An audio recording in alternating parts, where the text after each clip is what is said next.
Welcome, everyone, to the Winning Brand Podcast. I'm Chasey McGee, your host. Thank you for following the winning movement. As always, please take a moment to rate and review the podcast, as it is greatly appreciated. We are depending on you for those ratings. So today's guest is Tish Times, who brings a sense of purpose and authenticity. I've been practicing that word. I said I was going to get it right. Back to networking and sales. She works with companies and entrepreneurs who aren't effectively leveraging networking as an entry point to sales process to increase revenue. That's why I really want to get into this today. Tish merges proven sales strategies with interpersonal awareness to create effective networking and follow plans that produce results while still feeling natural, giving more confidence, more connection, and more clients. Let's jump in. Hey, Tish, how are you? I'm good. I'm glad to be here. I'm so glad you're here, and I'm so glad you were part of this project with me. So let's tell everyone how you got into the networking and sales space. So it was totally by accident, to be honest with you.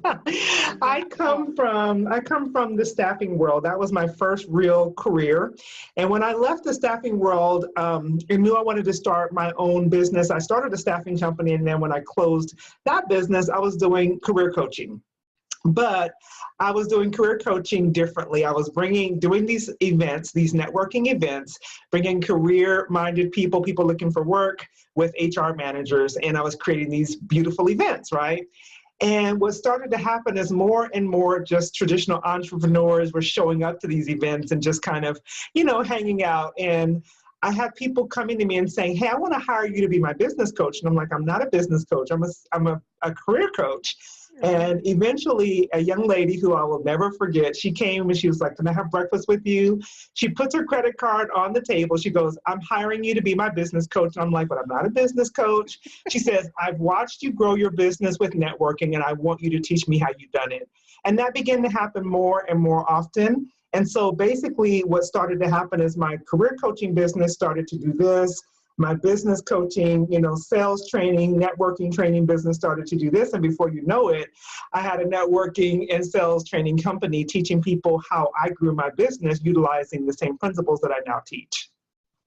That is amazing. I love how, as entrepreneurs, we kind of fall into it and it's something that wasn't planned. I love that. So you talk about in networking and that networking space of how to be a connector. How can we be a connector? First of all, I think it's important to take our motives off the table because generally we go to networking events and it's all about me. Who can I be for my business? What can I get out of this whole thing? And it comes down to being intentional about how can I be a blessing? How can I be of service to someone else? And one of our strategies that I give to our clients on a weekly basis is to make 10 connections for other people. Because if you go with that in mind, I truly believe that always comes back around. People feel that indebtedness to you. That's not the reason we do it, but people tend to want to return the favor once you have created a connection for them. And I always say when I'm out, I'm not out for me only. I'm listening for, okay, who does, this client need to meet? I need to make this connection. So I'm always listening with a duality, not only for how can I help them, but how can I introduce them to someone else that they need to know in their life? And if you go with that approach, it becomes easy. It becomes second nature. I like that because we really go into it like, all right, so I need this many clients and I need to do this. And we go in with our selfish strategy. Yeah. And to network. But I like that because that's pulling us out of that space and it's creating that win-win environment. So I really like that. Chase, the other thing that it does is it takes all the pressure off the table. Because we're already nervous about, having to go and introduce ourselves and all of that. But if I'm coming with, I'm here to give, I'm here to serve. Now I don't have to feel like, oh, what am I going to say? Because I'm going to say, Chase, I think you should meet blah, blah, blah. Now it doesn't feel as bad and your time will come. you know what I mean? It always comes around. So tell me what you do and how can I help you? And now you got the stage. You can talk about yourself. I'm not saying you never talk about yourself. It just changes the approach, which changes the result in most cases.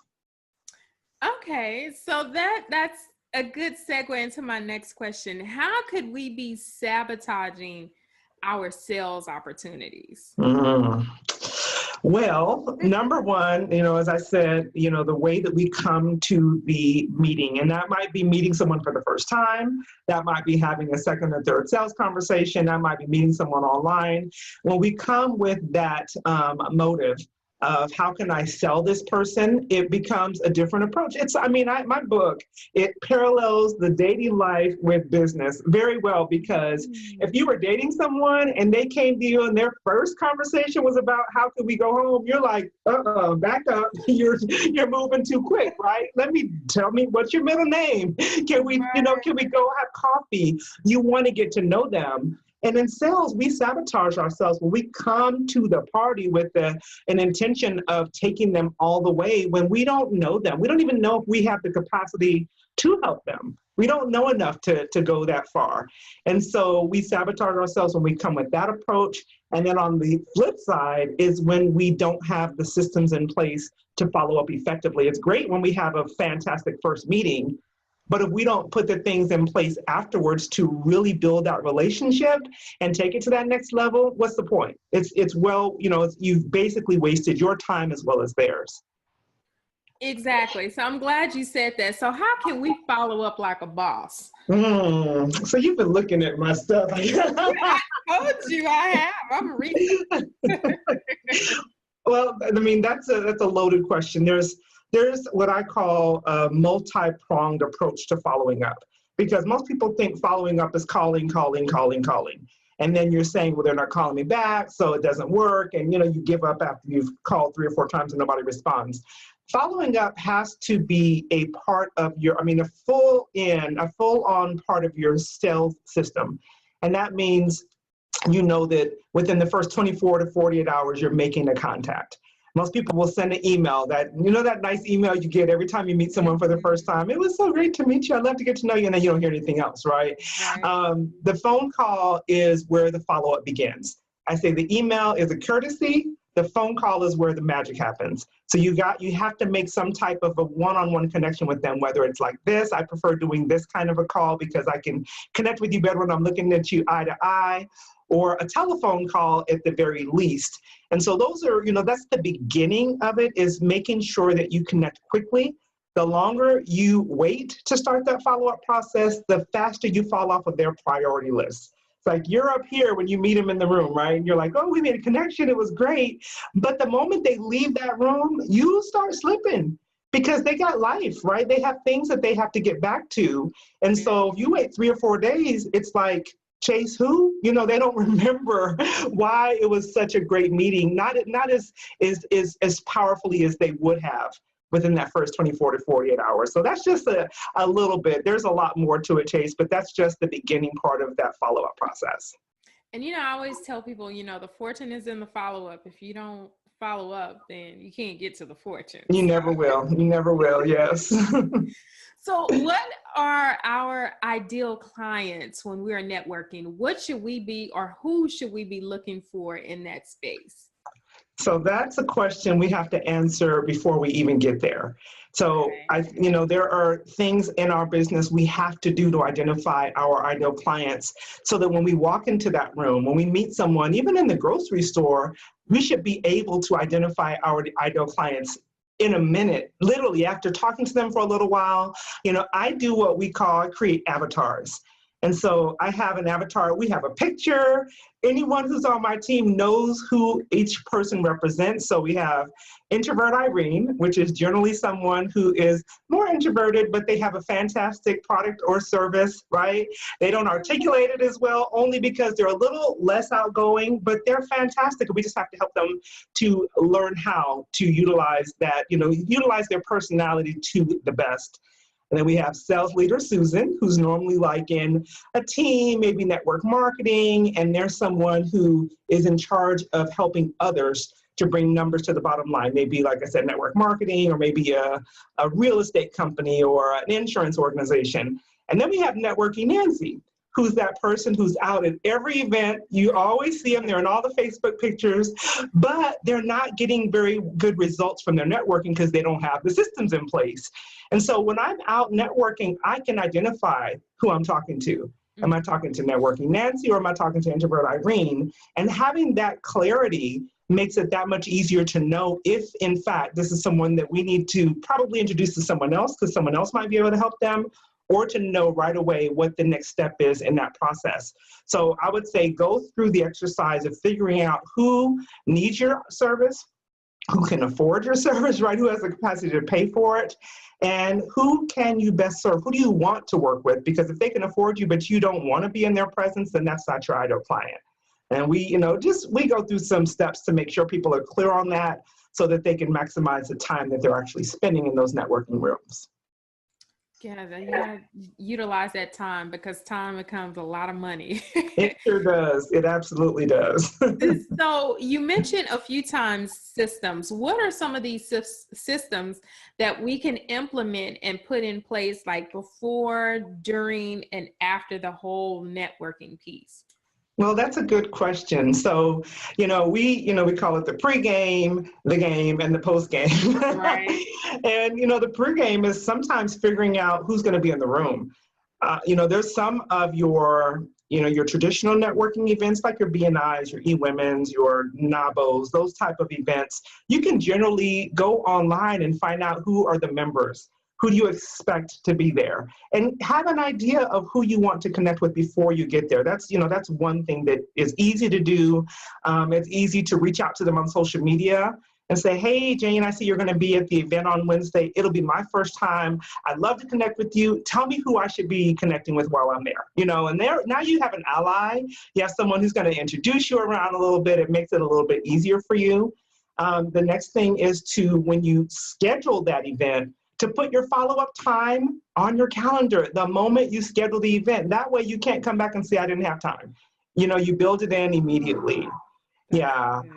And then another valuable part of the system is your CRM and how is it working for you? So you get those cards back, what are you going to do with them? Do you have a system for scanning them in so that they immediately go in, they get tagged for the event that you attended, when's the first time you need to connect with them, what's the next time, what are you going to say to them? So those are some of the things that kind of comprise that system, but if you just kind of walk in and just let's see what happens, the likelihood is you're not maximizing your networking time, which means you're not making as much money from your networking in most cases. Oh, I like that. So let me ask you this, because I've been to tons of networking events, as I'm sure you have. And I've always felt a little awkward at the ones where there's, like a bar and food, and it's a lot of distraction away from, the engaging piece of it. So what is the ideal scene that we should really, or networking events that we can kind of really gear more towards or stay away from? Yeah. So I personally choose not to attend most events where there's going to be a lot of drinking because the ideal person you want to talk to is probably not in the frame of mind, to have the kind of conversations you want to have. Now, if you want to go and have a social, experience, then that's completely different. But if you're networking for business, there's the possibility that those events might not be the best events for you because you're right. People are, they're definitely in a different frame of mind. They're generally more distracted. And the likelihood is you're going to start from scratch the next time you see them. It's not like you've really made any headway. So I always say pick the types of events that are going to be best, serve your intentions the best. And if you find yourself going to those types of events, then I would say for you as an individual, you keep a clear head. You stay, eat before you go so that you can be free to be able to do what you've come to do. Because if you are, distracted with all the food and all the drinks, the likelihood is you're probably not going to meet very many people anyway. And those conversations are probably going to be more social than anything else. So it depends on what your business is, but that's just my preference. Yeah, because it just makes me, and I'm already introverted. Like I get really tense. I get anxiety. Like it just drives me crazy being around large crowds. Yeah. And you would never know it because I, host a lot of big events, but I don't know. It's weird. But Well, I'm the same way, believe it or right, not. it's That's why I crazy, do this, right? because I totally get it. Yeah, for sure. People make the assumption I'm not, but I really am. Right. And you're like terrified, but you have a job to do. So you have to go out there and you have to, get it done. But yeah, Yeah. it's crazy. So tell us about your books. I really want us to, because I thought they were very interesting. I really want you to share that with Well, us. I appreciate that. Well, the first one is the Unstoppable Confidence Networking Playbook. And it's actually a networking planner. And it has 52 weeks worth of planning for where you're going to be going, who should you be meeting, who should you be connecting others with, how much money have you invested compared to how much money have you made from your networking, who should you be following up with. And it's designed to help you increase your revenue from your networking.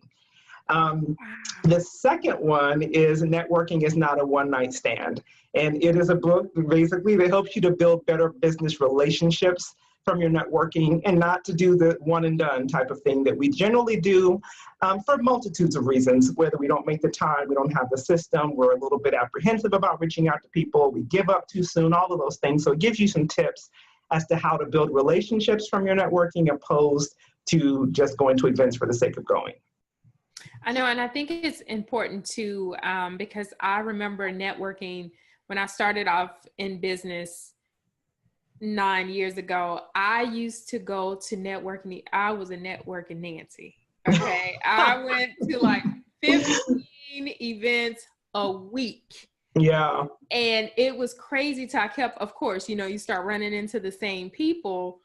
And I was just like, okay, I need to learn how to maximize.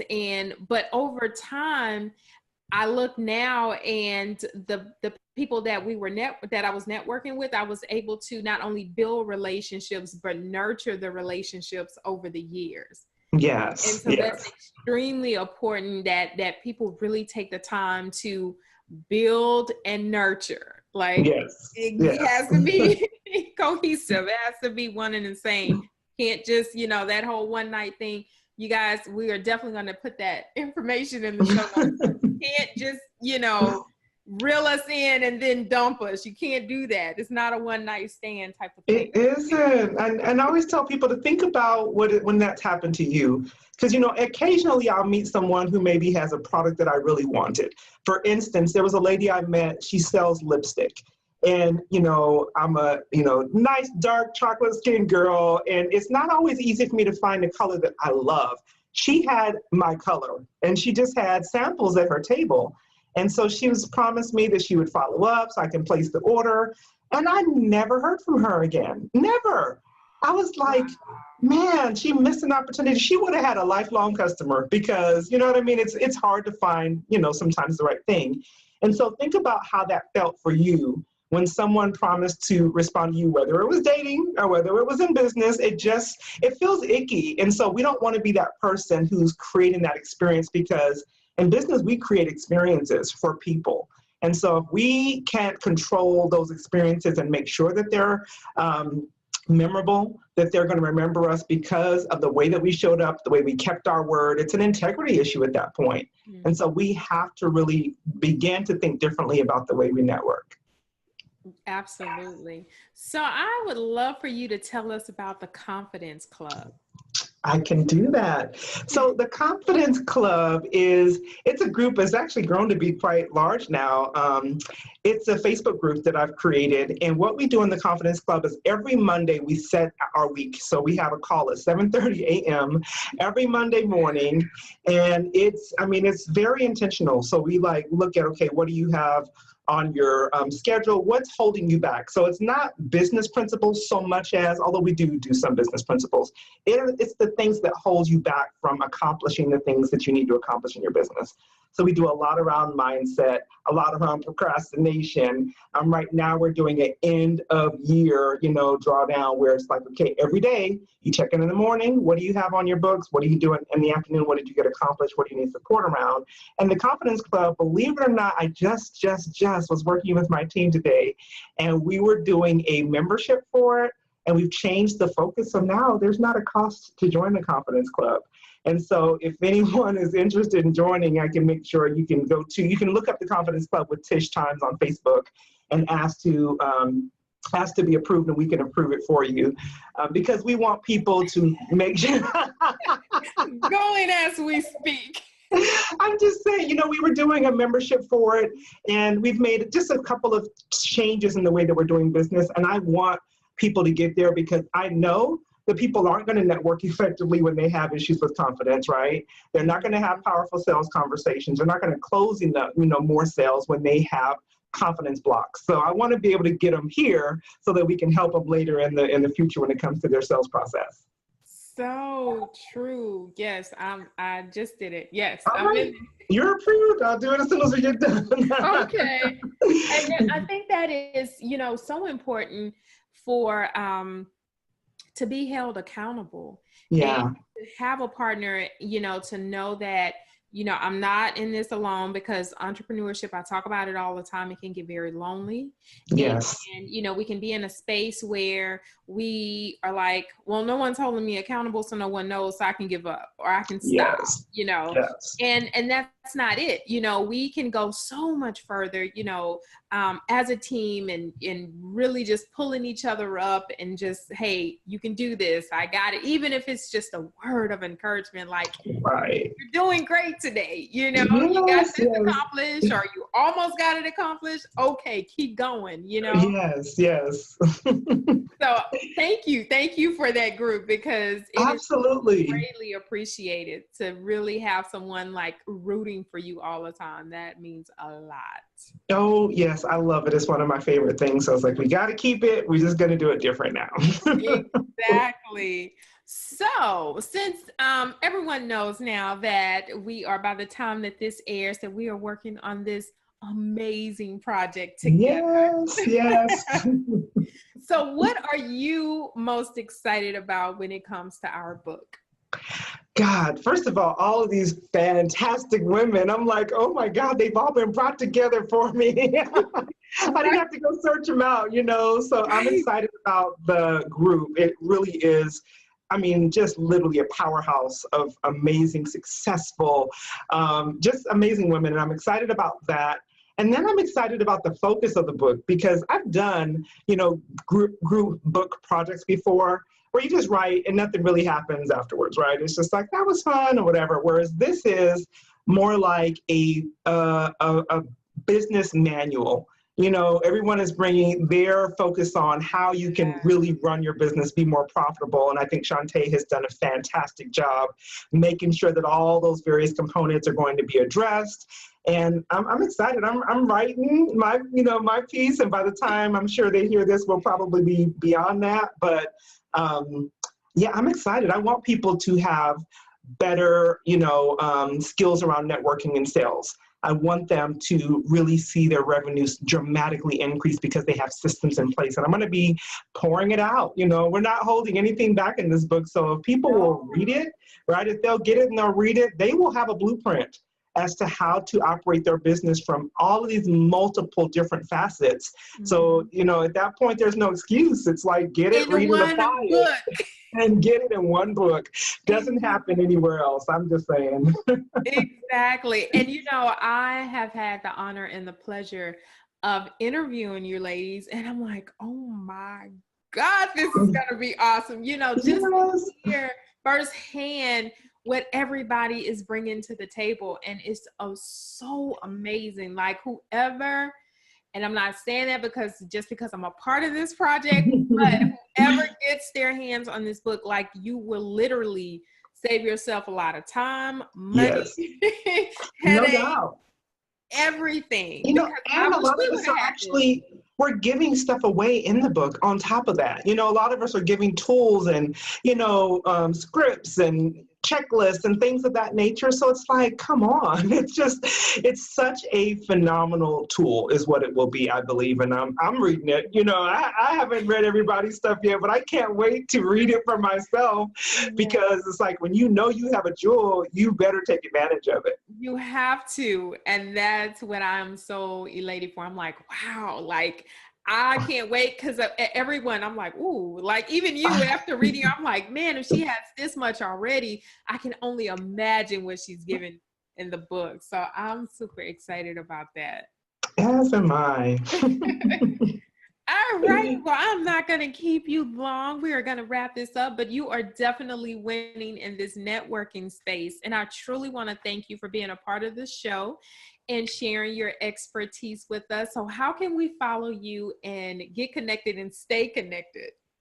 Well, number one, I am Tish Times on all social media platforms. So if you go to any social media, look up Tish Times, you'll find me there. My website is tishtimes.com. And obviously, I'd love for you to join the Confidence Club. Just send me a request. We'll get you in there ASAP. And then I have a gift that I am going to give, if that's okay. That's awesome. Yay. Thank you. This is called the $1 Million Sales Mindset Blueprint. And if you'll go to tishtimes.com/$1 Million Sales Mindset, you can download it for free, and it'll just give you some tips around how to get your mind right so that you can network more effectively, you can sell more powerfully, and you can definitely see more revenue in your business. See, guys, everyone, these ladies, we all want you to win. Yes, yes. We are giving everything you need to win. So there is no excuse. Oh my God. Right. This is great. Okay. So, all right, everyone, there you have it. Tish Times, the networking and sales expert here. I will put all of her information in the show notes and also in the description over on YouTube. Thanks so much for tuning in to the Winning Brand Podcast this week. I can be reached at info@thewinningbrand.com. If you have any questions, comments, or suggestions, let me know, and I will definitely get back to you as soon as I can. As we close for the week, always remember, the only place where success comes before work is in the dictionary. Until next time, bye.